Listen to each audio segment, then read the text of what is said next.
자, 이번 시간에는 최근에 이런 질문을 주셨어요. 저에게 직접 상담을 모셔가지고 본인의 건물이 속해 있는 그런 시청하고 약간 다툼이 있는데 이 시청에서 이렇게 나온다, 관청에서 이렇게 나온다, 어떻게 되느냐 이런 질문을 주셨던 부분이에요. 그게 뭐냐 하면 보신 것처럼 대규모 점포 관리자는 반드시 조합만 가능한 것이냐, 이 시청에서 대규모 점포 관리자가 되기 위해서는 꼭 조합을 만들어 오라는 거예요. 제 유튜브나 블로그 보시고 대규모 점포 관리자는 주식회사, 법인도 가능한 걸로 알고 만들어 갔는데 그거 안 된다고 보는 거예요. 이게 너무 답답하다는 것입니다.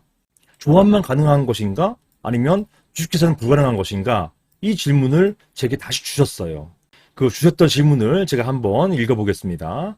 자, 보시겠습니다. 안녕하세요, 변호사님. 저는 경기도 어디에 있는 상가 상인회 회장입니다. 다름이 아니고 저희 상가는 대규모 점포 관리자에 해당됩니다. 따라서 무슨 상인의 주식회사라는 법인을 만들어서 상인들 동의를 받고 시청에 대규모 점포 관리자 지정 신청을 하였습니다. 그런데요, 시청 일자리 경제과, 보통은 이제 일자리 경제과 이런 데서 이 대규모 점포 관리자 업무를 합니다. 이런 일자리 경제과에서 대규모 점포 관리자는 협동조합만 가능하기 때문에 일반 회사는 불가능하다라고 하면서 반려를 하였습니다. 이러한 시청의 태도가 타당한 것인지요? 주식회사로는 대규모 점포 관리자가 될 수 없는 것인지요? 이런 질문을 주셨던 것입니다. 자, 한번 보시겠습니다. 자, 결론은 가능해요. 주식회사로도 대규모 점포 관리자가 될 수 있습니다. 제가 그런 게 아니라 실무가 그래요. 법도 그렇고요. 자, 한번 보실게요. 법을 보시면 됩니다. 법에는요, 유통산업발전법이 있고 요 제12조, 이 12조가 대규모 점포 관리자에 대한 기본 규정이에요. 여기에는 이제 대규모 점포 개설자라고 돼 있지만 사실은 이게 대규모 점포 개설된 상태에서 분양되면은 대규모 점포 관리자로 변경됩니다. 자, 대규모 점포 개설자, 이 관리자 똑같은 얘기예요. 대규모 점포 개설자는 무엇이냐? 상거래 질서를 확립하고 소비자의 안전 유지와 소비자 그리고 인근 지역의 피해 불만 신속한 처리를 하는 것이고 사망이 중요하죠. 이것 때문에 관리자로서의 어떤 역할이 나오는 거예요. 그 밖에 대규모 점포를 유지, 관리하기 위해서 필요한 업무를 수행한다. 자, 이게 바로 대규모 점포 관리자의 핵심 업무죠. 대규모 점포를 유지, 관리하기 위한 업무를 하기 때문에 중요한 것입니다. 대규모 점포 관리자가 관리도 하고 관리비 징수할 수 있고 위탁업체 선정도 할 수 있고 그렇게 되는 거예요. 자, 매장이 분양된 대규모 점포 보시는 것처럼 이랑과 다른 점은 뭐냐면 대규모 점포 개설자잖아요. 그런데 이런 매장이 분양됩니다. 부분 소유로 돼가지고 분양이 될 경우에는 이 경우는 대규모 점포 관리자가 돼요. 이게 변경해 줘야 됩니다. 조금 전에 대규모 점포 개설자가 개설 등록이 되어 있는 상태에서 대규모 점포 관리자로 변경이 되는 것입니다. 자, 이렇게 변경된 대규모 점포 관리자는 어떤 업무를 수행하는 것인가? 여기에 대해서 이렇게 매장이 분양된 대규모 점포에서는 대규모 점포 관리자가, 대규모 점포 개설자가 아니라 대규모 점포 관리자가 업무를 수행한다. 어떤 업무? 여기 있는 이런 업무를 수행한다는 것이에요. 잘 보셔야 돼요. 대규모 점포 개설 등록이 됩니다. 원래 건물 준공될 때 대규모 점포 개설 등록이 된 다음에 그런 상태에서 이게 분양되잖아요. 이 구분수자들이 이제 분양받지 않습니까? 호실별로. 이 경우에는 어떻게 되느냐? 대규모 점포 개설자가 아니라 대규모 점포 관리자로 변경해야 돼요. 그래서 여러분들 보시면 대규모 점포 개설 등록만 돼 있지 대규모 점포 관리자로 변경 안 된 경우가 많이 있습니다. 이 경우 속히 변경하셔야 돼요. 이렇게 대규모 점포가 분양된 경우에는 대규모 점포 개설자가 아니라 대규모 점포 관리자가 바로 위와 같은 이러한 관리 업무를 수행한다라는 것입니다. 그리고요, 이런 대규모 점포 관리자가 될 수 있는 요건을 상세하게 나열해 놓고 있어요. 다음과 같습니다. 자, 요거 보시는 것처럼 1호, 2호가 있고요. 그 다음에 2호는 가나다라. 이렇게 4개의 항목으로 나뉘어 있습니다. 요게 바로 대규모 점포 관리자가 될 수 있는 요건이에요. 첫 번째, 매장 면적 2분의 1을 직영하는 자, 보통 이마트나 하나로마트나 이렇게 어떤 상가 대규모 점포를 2분의 1 이상 직영하는 자가 있을 경우에는 그 직영하는 자가 대규모 점포 관리자가 되는 거예요. 만약에 2분의 1 이상을 직영한 자가 없을 경우에는 자, 다음 네 가지의 유형이 있습니다. 어떤 유형으로 대규모 점포 관리자가 될 수 있는가? 첫 번째, 여기에는요, 빨간 글씨만 보면 돼요. 민법 또는 상법에 따른 법인. 이 뭡니까? 민법에 따른 법인은 비영리법인, 상법에 따른 법인은 영리법인. 이게 뭐예요? 주식회사 여기 들어가 있잖아요. 주식회사, 유한회사, 합자회사 다 여기 포함되는 것이에요. 이게 뭐냐? 대규모 점포 관리자가 될 수 있다는 얘기예요. 해당 대규모 점포, 여기에 입점상인 3분의 2 이상의 동의를 얻어서 설립한 이런 민법 또는 상법에 따른 법인, 이 주식회사도 대규모 점포 관리자가 될 수 있다라는 것입니다. 그래서 사실 답은 나왔어요. 주식회사 불가능? 아니다. 된다라는 것입니다. 하지만 연이어 보겠습니다. 참, 여기에서 중요한 게 또 하나 있어요. 여기 보시면 법문에는 이렇게 3분의 2, 입점상인 3분의 2 동의를 얻어서 설립한 이런 법인이라고 돼 있어서 3분의 2 동의를 얻어서 어떤 법인을 설립해야 되는 것처럼 나와 있지만 판례는 그렇게 안 봅니다. 이건 대법원까지 올라갔어요. 대법원까지 다 끝난 정리된 판례입니다. 뭐냐? 원래 있던 법인을 가지고 여기에 3분의 2를 동의해도 그래도 여기에 해당된다는 거예요. 즉 반드시 3분의 2 이상이 동의해서 설립하여야만 되는 것이 아니라 이미 설립되어 있는 법인에다가 3분의 2가 동의해도 그 법인을 대규모 점포 관리자로 지정해 준단 말입니다. 이게 제가 몇 번 다툼을 통해 가지고 이미 승소 판결로 결론이 났습니다. 이게 실무에서는 이 관청에서는 이미 유권 해석으로서 이 설립판을 반드시 설립해가지고 새롭게 법인 만드는 것만 인정하지 않았어요.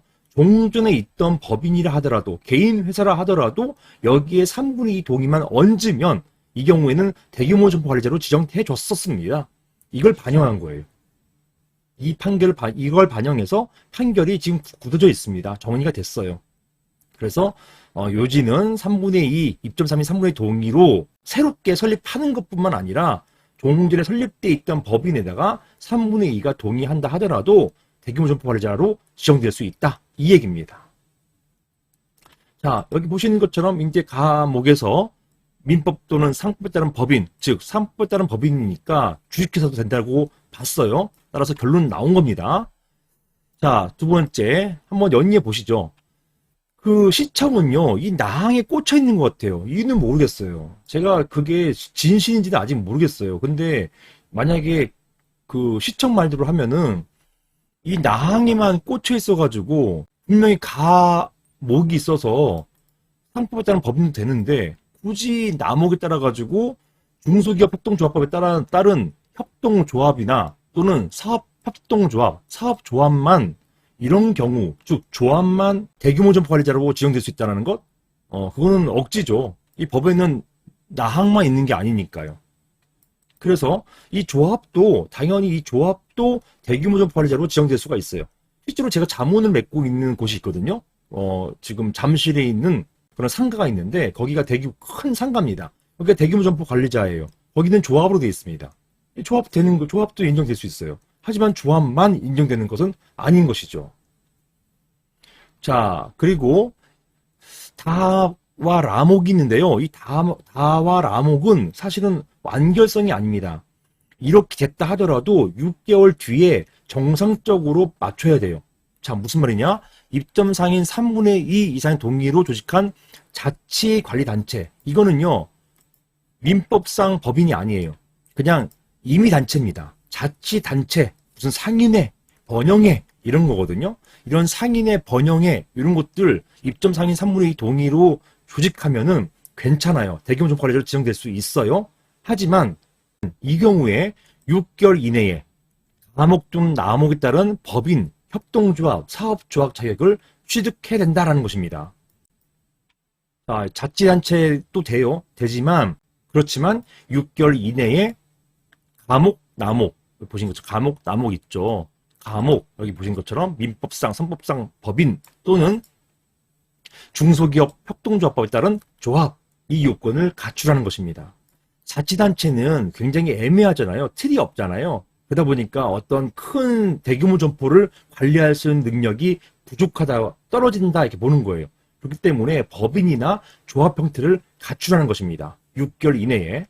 자, 라목도 마찬가지예요. 라목은요, 자, 이런 가부터 다목까지에 해당한 자가 없을 경우 입점 상인 2분의 1 이상이 동의해서 지정하는 사람, 이건 사람도 돼요.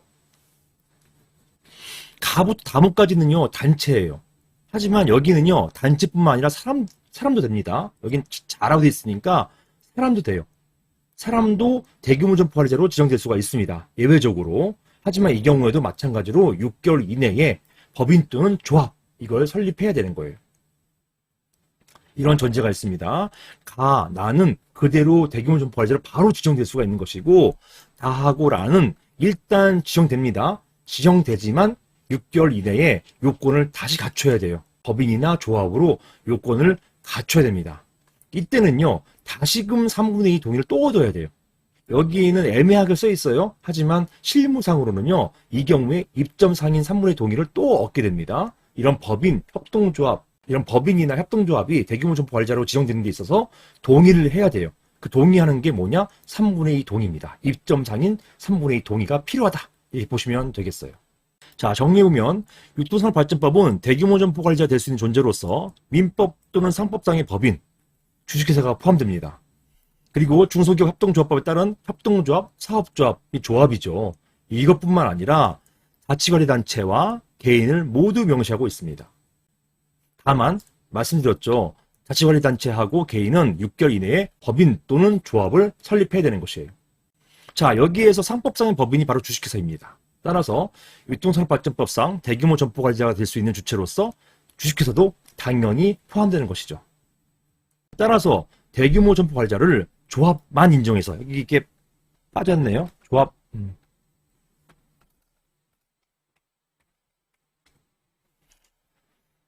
자, 바꿨습니다. 대규모 점포관리자를 조합만 인정해가지고 주식회사에 대규모 점포관리자 지정 신청을 반려한 것은 이건 부당한 것이에요. 부당하기 때문에 이런 이건 처분입니다. 이 처분에 대해서, 이거 반려기 때문에 거부잖아요. 거부 처분 취소 심판, 이건 행정 심판이죠. 또는 거부 처분 취소 소송, 이건 소송이죠. 이러한 심판 또는 소송을 제기할 수가 있습니다. 그러면 승소할 거예요. 이거 한번 보여드리면서 끝을 맺겠습니다. 자, 이거 최근에 제가 상담하면서 받은 거예요. 대규모 점포관리자 확인서, 요겁니다. 대규모 점포관리자 확인서인데요. 제가 웬만큼 지웠어요. 자, 지웠고, 관리자가 누구냐? 법인입니다. 법인. 이렇게 돼 있고, 뭐 됐냐? 이거 보세요. 뭐라고 돼 있고, 주식회사 돼 있죠. 주식회사로 이렇게. 법인, 그 다음에 조합. 요거는 이것만 되는 게 아니라 법인도 포함되는 거예요. 법인이 있잖아요. 법인이고, 무슨 주식회사. 요게 대규모 점포관리자로 지정되었습니다. 또 있잖아요. 이런 식으로 이렇게 나오는 겁니다. 자, 이 무슨 주식회사를 대규모 점포관리자임을 확인합니다. 이런 증서가 나와요. 이렇게 되어 있습니다. 자, 이런 것처럼 결론적으로 대규모 점포관리자는 반드시 조합만 가능한 게 아니라 주식회사도 가능하다. 이렇게 보시면 되겠습니다. 이상입니다.